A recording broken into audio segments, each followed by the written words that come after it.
এতিয়া একাধিক পদত নাপায়, কাৰণ এটা নিয়ম কৰা আছে যে যোনে চতুৰ্থ শ্ৰেণীত পায়, তৃতীয় শ্ৰেণীত পায়, তেওঁ চতুৰ্থ শ্ৰেণীত নাপাব।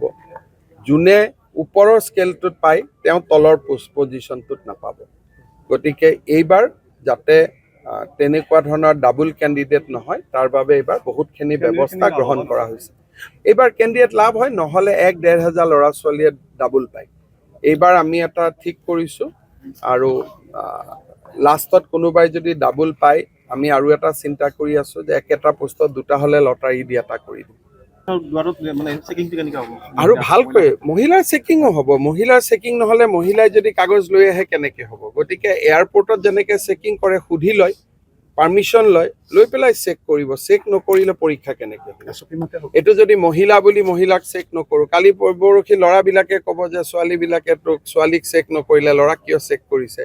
সেইকাৰণে আমি ছোৱালীজনীক সুধি ল'ম যে আপোনাক আমি চেক কৰিম, আপোনাৰ আপত্তি আছে নেকি? বোলে মোৰ আপত্তি আছে। আপত্তি যদি আছে, তেতিয়াহ'লে তেওঁক আমি বেলেগ ৰুমত বহি পৰীক্ষা দিব দিম, আৰু তাত আমি ইনভিজিলেটৰ বেছি ল'ম।